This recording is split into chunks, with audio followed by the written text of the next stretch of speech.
Comment ajouter des polices personnalisées sur ta boutique Shopify, encore plus de polices que ce que Shopify peut t'offrir. On parle de Dafont.com, de Google Font et j'en passe. C'est exactement ce qu'on va voir dans cette vidéo. C'est parti.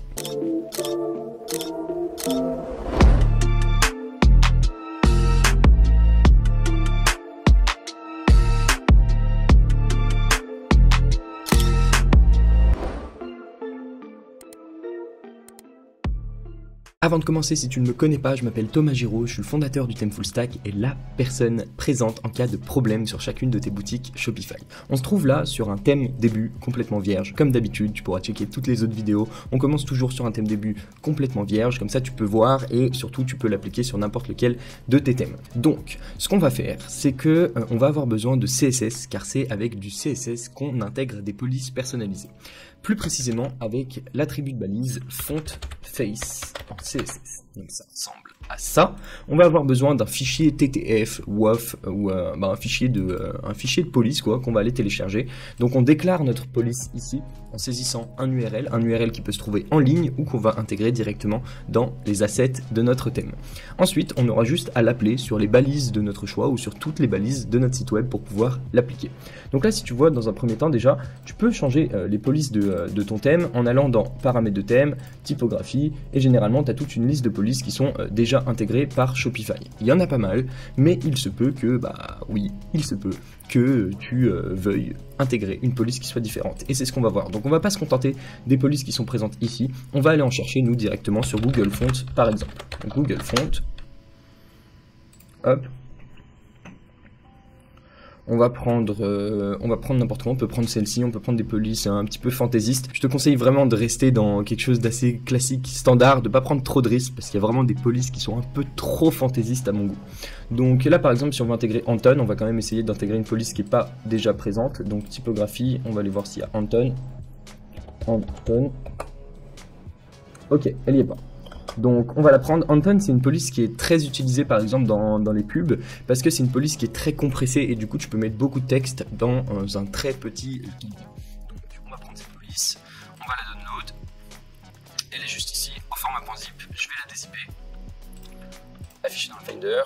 Alright. Ok, donc là on a un .ttf et on a un txt, on s'en fout, nous c'est le ttf qui nous intéresse, c'est la police contenue dans un fichier. Donc on va se remettre ici et on va l'intégrer directement nous dans notre partie de code. Donc là on va aller dans typo, non, on va aller dans action du thème, modifier le code et on va intégrer tout ça en plusieurs étapes. Dans un premier temps il va falloir qu'on upload, qu'on insère notre police dans le fichier asset et après il va falloir qu'on la déclare et qu'on l'assigne à une balise en particulier ou à plusieurs balises, H1, H2, H3, balise P, peu importe. On va la garder pour les titres celle-ci. Donc asset, on va ajouter un nouvel asset, je pense. Créer un fichier vide, on va l'appeler, on va juste choisir un fichier, on va l'intégrer ici, hop, on va le drag and drop. Donc là, j'ouvre, télécharge un élément et on a antonregular.ttf qui s'est mis juste ici. Donc il n'y a rien à l'intérieur mais c'est pas grave parce que c'est un fichier de police. Et maintenant on va pouvoir aller dans le thème.css ou thème.scss, peu importe le thème que tu utilises, tu le trouveras. Et on va aller tout en bas. Parce que le CSS c'est quelque chose qui est lu de haut en bas et donc si on le met tout en bas on est sûr qu'il sera lu. Donc ici on est sur Shopify donc on va devoir appeler notre police avec les variables que Shopify nous offre. À savoir on a besoin de trouver un moyen d'aller chercher dans les assets. Donc pour ce faire on va supprimer ça parce que c'est pas dans /font/open100 et puis d'ailleurs c'est même pas le nom de la police. Donc on va mettre une seule quote et ensuite on va créer une variable Shopify dans laquelle on va mettre double quote. Et on va aller chercher du coup Anton avec un A majuscule, donc là toi tu l'appelles comme tu veux, -regular, faut bien l'appeler comme elle s'appelle là juste ici, regular.ttf. Ok, ici on va mettre un / asset URL, ok, nickel, et on va vérifier, je crois que c'est TTF ou alors TrueType, donc ça on verra. Déjà on va actualiser pour voir s'il n'y a pas une erreur dans la console. Là je vais ouvrir ma console, donc là il nous dit bien qu'il n'y a pas d'erreur, donc on va pouvoir actualiser et maintenant assigner notre police. Donc là on lui a donné un nom open100, on va l'appeler Anton. Hop. Et donc là maintenant le seul truc qu'on a à faire c'est dire à par exemple H1 et puis par exemple à H2 et H3 d'avoir une fonte family qui sera Anton. On va quand même la mettre en double quote parce qu'on l'a déclaré juste en dessous. Et on peut actualiser. Donc on va voir, techniquement, nos textes devraient changer. Ils changent, mais c'est pas du tout la bonne police. Donc on va revenir en arrière et on va voir si on lui donne un format true type.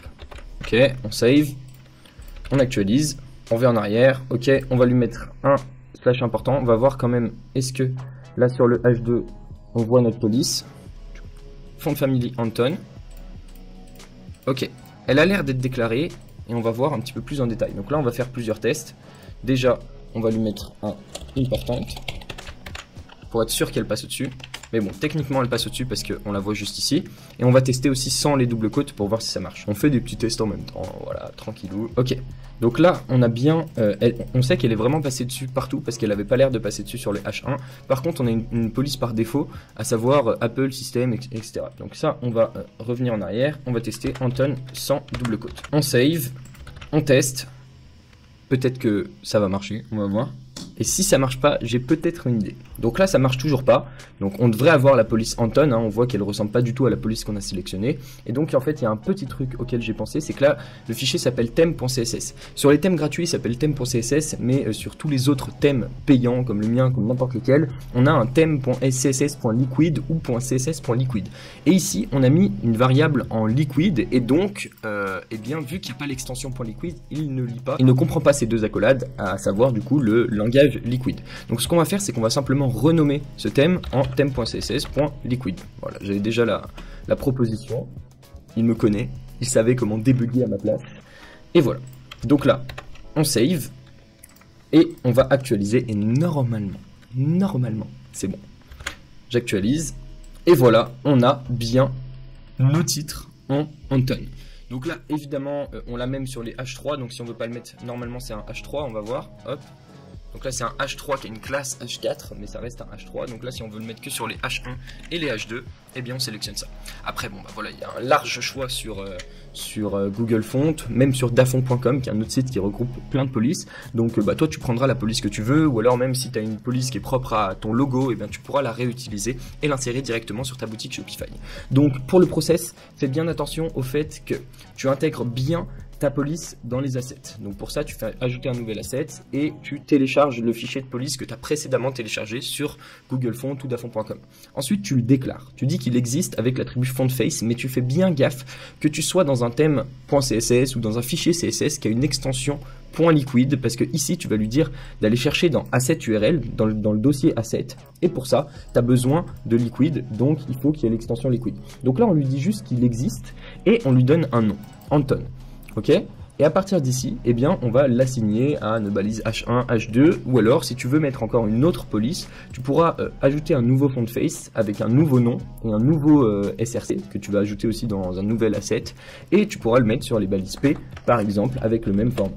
Ok, j'espère que c'était clair. En tout cas, c'est la solution, c'est le moyen d'afficher des polices personnalisées. J'espère vraiment que cette vidéo t'a plu, t'a aidé et t'a permis de répondre à ce besoin que tu avais d'ajouter une police personnalisée. Si c'est le cas, n'hésite pas à me le mentionner avec un petit pouce bleu en bas de cette vidéo. Je te mets quand même le code à récupérer dans la description au cas où tu en aies besoin et tu as envie de récupérer un code qui soit directement tout fait pour être sûr de ne pas faire d'erreur. Et puis nous, on se revoit dans une prochaine vidéo. À très bientôt.